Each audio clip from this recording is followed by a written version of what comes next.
I'm Carol Cohn, and welcome to Purpose 360, the podcast that unlocks the power of purpose to ignite business and social impact.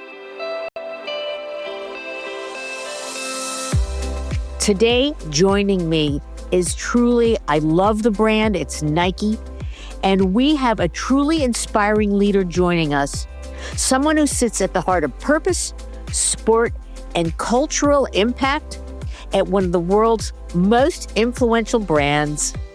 Vanessa Garcia-Brito is Nike's Chief Impact Officer, and she's joining us today to talk about an exciting new initiative that the company has launched, and it supports Nike's long-term commitment to women and sport. What I love about Vanessa is that she embodies the philosophy she brings to her work. She often says she trains for work like an athlete, and you can feel that, and you'll feel it in the way she leads in our discussion with discipline, clarity, marvelous energy, and a commitment to effective execution. She also is committed to love and really embracing her team members, helping them to reach their fullest potential. She knows purpose only works when it works, when it creates measurable change for people, and when it drives growth and value for the business.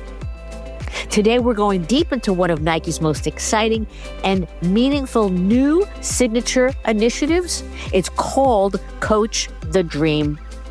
This program is defining what great coaching looks like, especially for girls who unfortunately drop out of sport at twice the rate of boys. Nike's research shows that girls love to play, and they can play hard. Yet too many start later and leave earlier because of invisible barriers, cultural pressures, or negative early experiences. And we know that the right coach at the right moment can rewrite that story.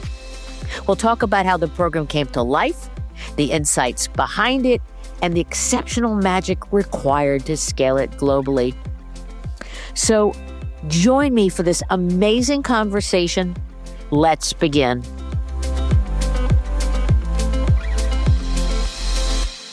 Vanessa, welcome to Purpose 360.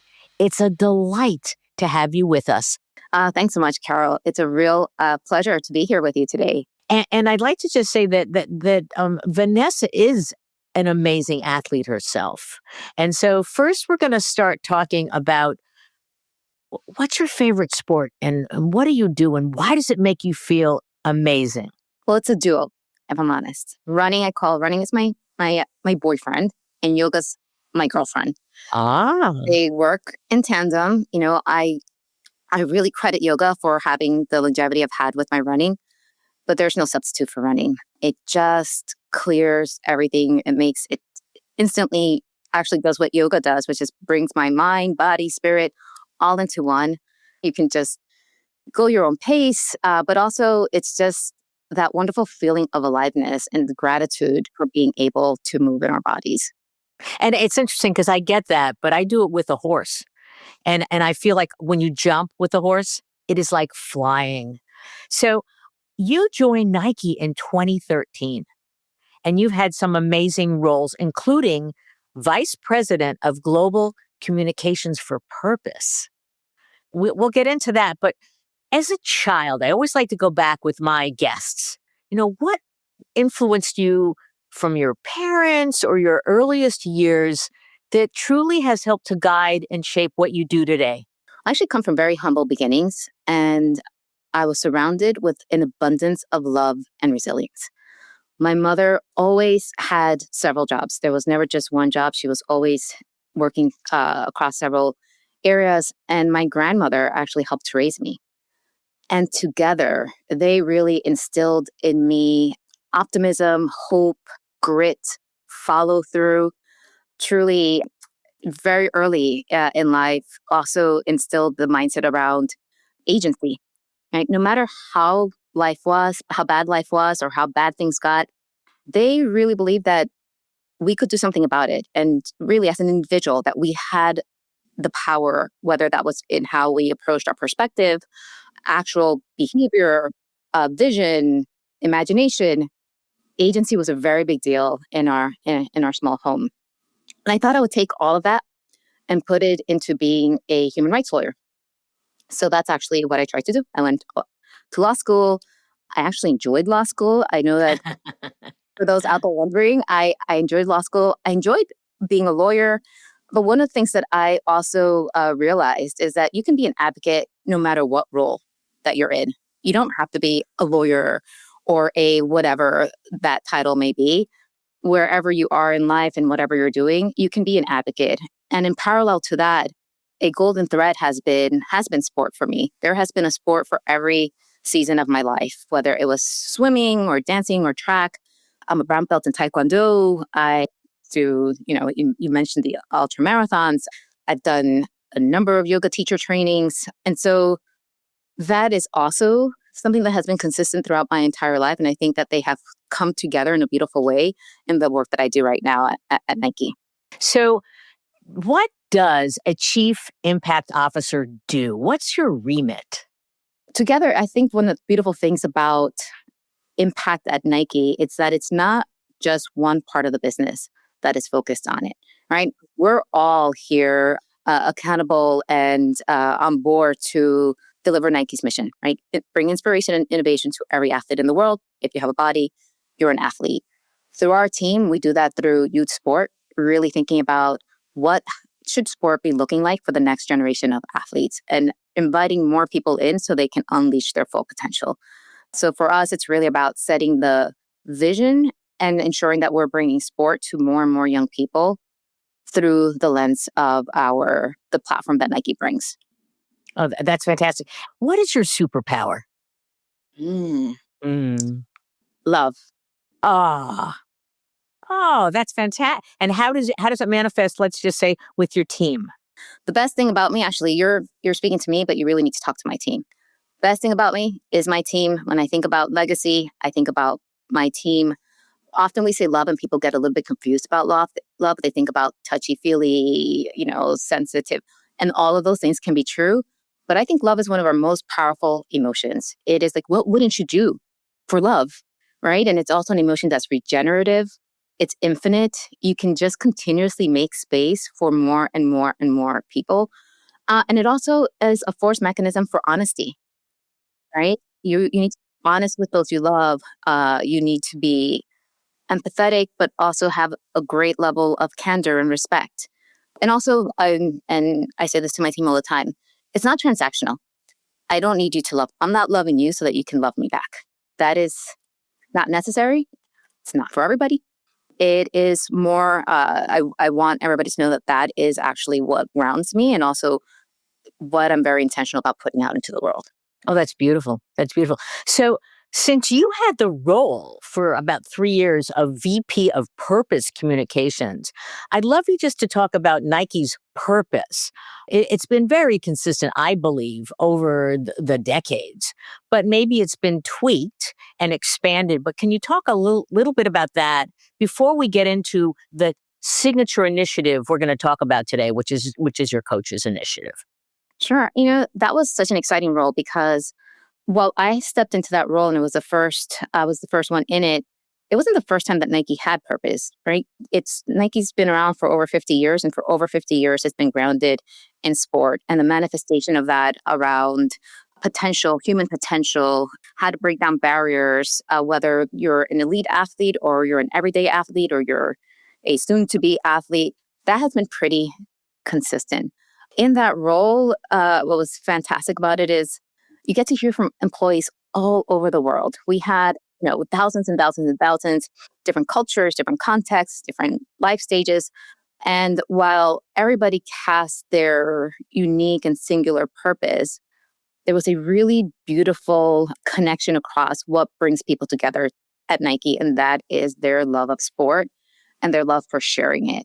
And so that's where I think you marry both consistency, DNA, heritage together with paving the future, staying relevant, ensuring that people are coming along with you. The world around you is continuously changing, and so we're really alert to that. And also we're, often in the business of helping to change that as well, right? Trying to pave the future. But it doesn't necessarily mean that it changes what you're rooted in. And for that, for us, sport really has been that. Nike has had so many iconic campaigns. Is there one or two that just gives you goosebumps? Oh my goodness. There is the if you let me play, right, from many years ago.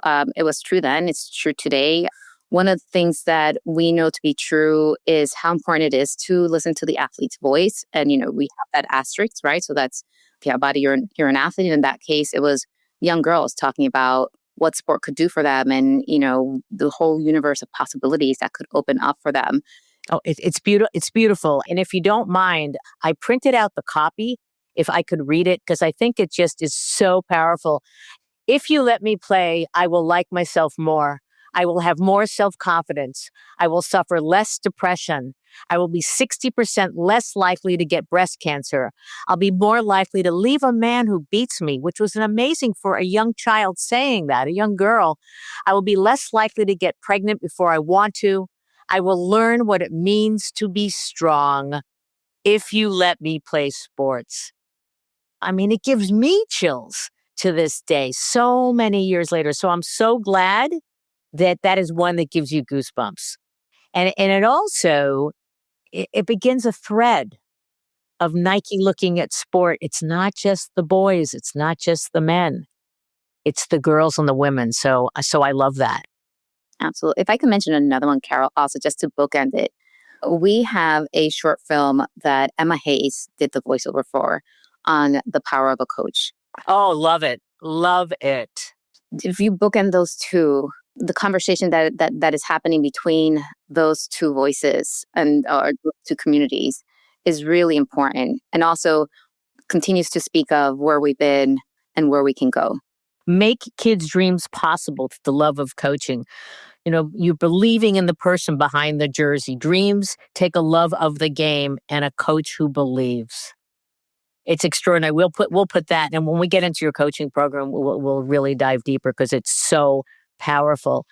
And I know that you have this mantra that says, if you can see it, she can be it.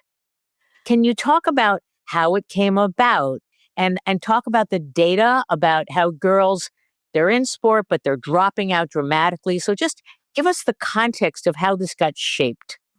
We were founded on the relationship between a coach and his athlete, right? So it's in our DNA. We know how strong that relationship is, and also we know what it can put out into the world. We're here 50 years later, still building off of that fantastic relationship. And then the trends, right? You've just said it. Globally, only 1 in 5 kids gets the movement that they need, the physical activity that they need. I want everyone to understand also that the statistics for all kids are bad. And for girls, yes, they're worse. They're falling out of sport at twice the rate as boys. And one of the big challenges for girls also is that they're falling out of sport at 2 different age groups. So earlier in their lives, somewhere between the ages of 6 and 7, and then again between the ages of 11 and 13. So when we started to get really deeper into it in terms of like, what are those barriers? What's keeping them from participating and also staying in sport? We learned a couple of things. One is about access, right? There needs to be programming that speaks to her where she sees herself in there. There's just, she understands that there's a belonging there. It should be fun. What we hear from a lot of kids is that maybe this isn't for me because it just doesn't feel fun. That's crazy because we know it can be fun. So that's another element around that. And what we heard specifically, not only girls, but very came through really sharply for girls, was how important it was for them to have coaches that look like them, that share their experiences and their backgrounds, where they could feel heard and understood, and especially in that 11 through 13 age group. They want their coaches to be able to talk to them about the changes that are happening in their bodies. And so that, was really reinforced through the work that we did with Dove on body confidence sport. Right? Their voice came through really clearly. Their coaches make or break in their experiences. They need someone to be able to talk to them about their periods and whether that's going to affect how they play and how they should think about it and what product is available to her. And I think one of the things, not to say most importantly, but as importantly, is flipping that script around to understand that it's not about what your body looks like, but about what your body can do. And what a great moment in your life to be able to discover that. But we really need the role of coaches, all those coaches out there to feel equipped and empowered to be having those conversations in a way that feels safe and caring and also relevant to these young girls. Was there a seminal moment that someone said, we're going to do this? What we were hearing from the community organizations that we work with, from girls themselves, from all of our different stakeholders, where there are all these different resources. There's some pretty good agreement on what good coaching looks like and what quality coaches can offer. But we haven't necessarily been in the same room together, or we aren't necessarily bringing all of our voices to build up to more.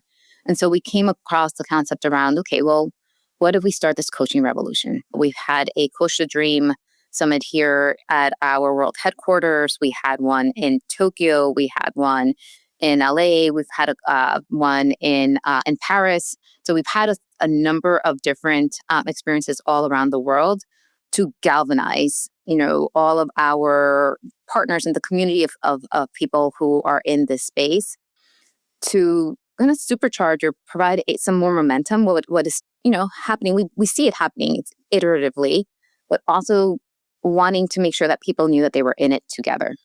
You talked about Dove, and I know you have other partners too. You've got Spotify and you work with Lego in China. And so I'm curious about your philosophy about partnerships and then how the Spotify one came about. That's fascinating. For our philosophy, we know that we cannot solve this problem by ourselves, but this problem is solvable. I think this is what is exciting about this space. And so when we think about partnerships, where we think about who are other organizations that share our vision, that are also complementary, right? We know that what we bring to the table is our knowledge of sport and athletes and this ecosystem around that. But that's not all you need.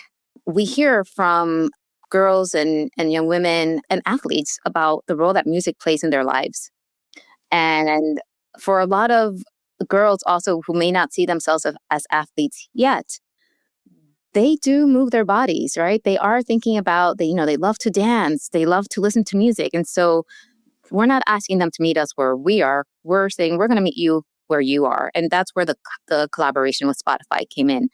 They've got a list of music and they've got their challenge on how to move every day. But the power is in their hands. So that was a really, a great mix of bringing to the table different knowledge and different skills and different platforms. And, we're seeing some really positive responses that have come out of that. Let's go backwards. What makes a great coach? And also for girls, does it have to be a woman? All kids primarily need caring coaches. Caring coaches. Adults who are willing and curious and available, right? It's the relationship between the coach and athlete is one of trust, right? I trust what you're sharing with me. I trust that you're going to be here for me. I trust that the knowledge you're sharing with me is credible, right? So does it not need to be a woman? It needs to be a caring adult. And the girls need coaches that are representative of where they're coming from. And that can come in many different shapes and sizes. The flip side of that is that we know that all kids, boys and girls, would really benefit from women coaches. I'd love to get into something very specific you created for Coaching the Dream, the Coaching Girls Guide. It's got a fabulous introduction. It's really got wonderful sections. Can you just talk a little bit about how you created it and also why it's so important to have something like that to scale this around the globe? It's really easy to talk about. I should say easy, but we don't just want to put out there an invitation for people to become coaches without empowering and equipping them on the how to do that. Because while it's incredibly fulfilling and it's also low barriers of entry, right? If you want to become a coach, whether it's a volunteer coach or other areas, there are many opportunities to do that. It's a whole different game when you're in front of those young kids and don't have any guidance or tools. There's not as much training available, especially for volunteer coaches, as there can be, especially to make sure that the quality and the good coaching comes through. How many of the guides do you know have been distributed? Do you have a sense of that? We distribute it through our partner organizations, but we also have the nike.com/coaching site where people can download it for free, etc. So we don't, I think it's gotten some good skill. We have a saying here at Nike, there's no finish line. So there's no finish line from that standpoint as well. I love that. So let's talk about impact in terms of a little bit more of the vision. What societal or generational shifts do you believe we might see? Kids today, they are probably working through more stress and trauma than ever before. And so, in terms of one of those shifts that we're seeing, is also this focus around mental health. And, how do we get more upstream on that? We do some work with one of our partners, the Center for Healing and Justice Through Sport. And through them, we've learned a lot about what is happening with kids through, especially in this age group, and how they're navigating through these different times for them. We've also learned from them that when you're under so much stress and dealing with trauma and all these troubles, there's the concept of brain dysregulation, right? You're on edge, you're more reactive. The stress really just comes out in so many different ways. They talk about how nothing heals like sport. Nothing feels like sport because repetitive rhythmic patterns can really help get the brain back into the regulatory state. And we know that it's important to process emotion through your body, right? Through movement. You've got to, work that through. It helps to calm the mind. It creates more confidence. It also creates more space for the belonging that we talk about. I'm really glad that you're approaching that and you have that vision for your coaching work as well as just the role that sports can play. I want to ask you a question. You've integrated with so many girls. You've probably been a coach or no coaches. Was there one story or a word or an insight that something happened and it sticks with you? Carol, I have a 12-year-old niece. My nieces and nephews are the light of my life. I adore them. They know this. And my 12-year-old niece her sport is volleyball. She loves it. She is training at home. She does her school team. She does her club team, all the things. We don't live in the same city, but whenever she's doing her tournaments there, I am there. I'm committed to being her biggest cheerleader. And at one of her conferences just last year, I was watching the teams and specifically her team, and something was really off. And right in front of me, I saw all the things that we talk about happening in real time to my own niece. She was having a very bad experience with this particular coach. Not only her, you could see the enthusiasm that these girls went out with just completely get toned down. When I came by, as they were doing their shifts, and they had a break, I came over and, a couple of them were ready to, like, we're not going to play anymore, and she says like, I'm just, I just don't want to do it. And I said, you don't want to do it or you're not having a great experience. So, what are you feeling? Tell me more. And so they all started to complain about, we were talking about just like the unfairness or how they're not being, they weren't feeling seen. They couldn't understand why those choices were being made. And also they were not having fun. And they had decided in less than 5 minutes, I am not playing anymore. I'm over it. I don't want to do it anymore. Yeah. And I was like, no, no, no, no, no. This is not about you. You need a better coach. Yeah. That's a great story. Nike is a business and it's a publicly held company and you're chief impact officer. So I'm curious about the type of measurement and reporting that you have to your senior colleagues so that they see your progress and they go, fantastic, Vanessa, keep doing it. We have 5-year goals, right? So we just started our next tranche of 5-year goals. We track that on a quarterly and annual basis, right? Because we're regularly learning. Is it working? Right? Is there something new that we don't know about? Is it not? Is there some intervention? Like just this has something changed in with either the partners that we have or in the cities that we work, or there's a new sport or it's not right. Like what has changed? And also the discipline across our entire team.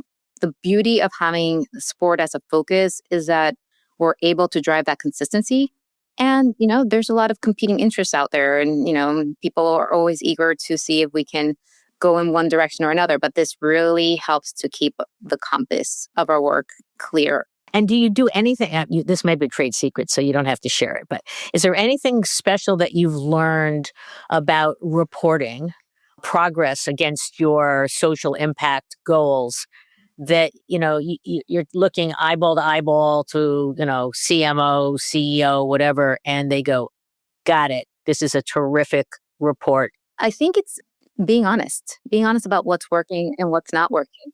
We've had all sorts of things thrown at us. We went through a pandemic that really changed volunteering and where kids could play, if kids could play, and we had to adjust our thinking around that. But the adjustment was not we're going to stop.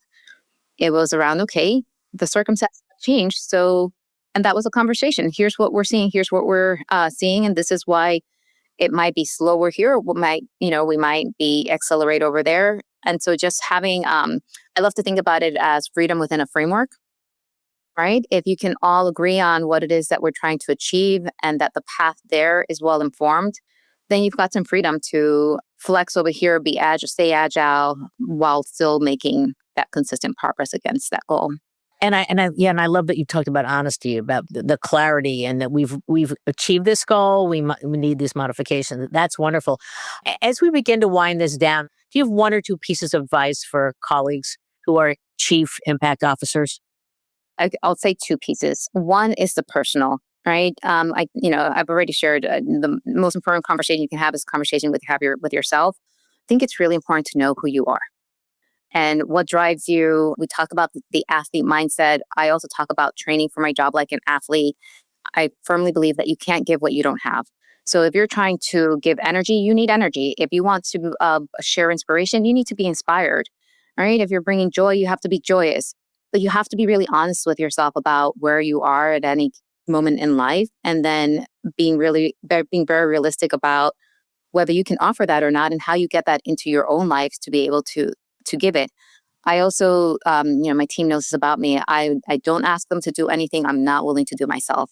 That's why I'm out there in these gritty Portland rainy mornings, putting in my miles through the mud, eating water. I've got to be willing to do anything that I'm asking of them. So I think from that's I guess a personal and offering on from the personal side of things. From the business side of things, I think it's really important to do what your business, what that corporate setting is really good at. One of the things that I don't have to convince people on is that we should be in sport. Yeah, that's right. It's your life. It's your life play. Vanessa, I think that I have to ask one other question. For young people, they want your job, or someday they want to have a job like you. What's your advice for young people? I'm always asked, and I love to coach and mentor young people, but what's your advice? One, know that you can change the world from whatever role that you are in. Don't chase the title.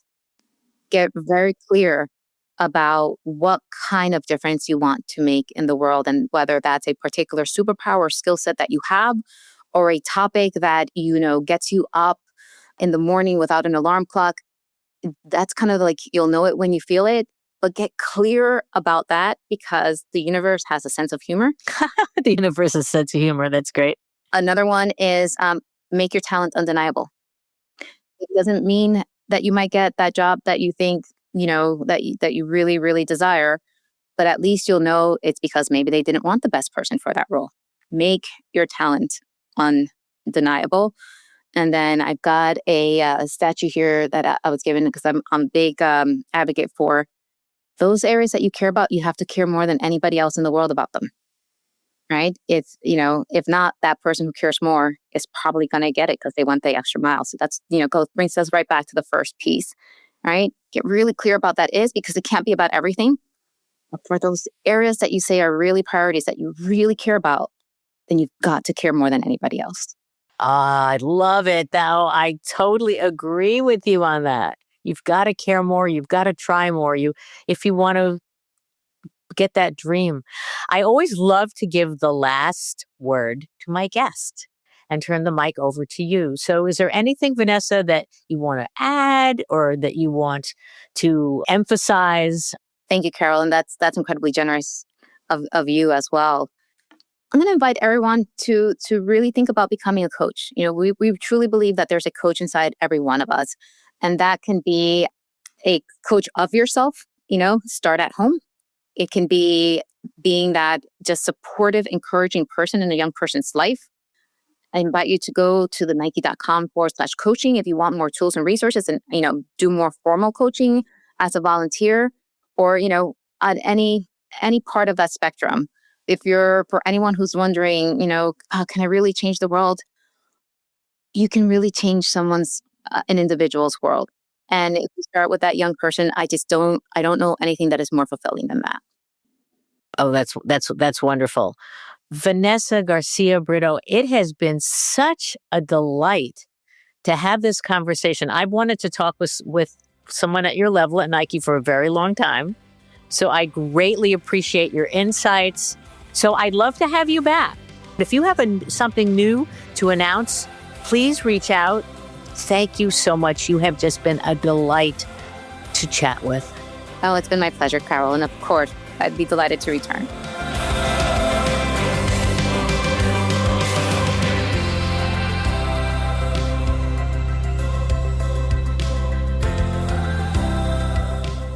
This podcast was brought to you by some amazing people, and I'd love to thank them. Ann Hundertmark and Kristen Kenny at Carol Cone on Purpose, Pete Wright and Andy Nelson, our crack production team at True Story FM, and you, our listener. Please rate and rank us because we really want to be as high as possible as one of the top business podcasts available so that we can continue exploring together the importance and the activation of authentic purpose. Thanks so much for listening.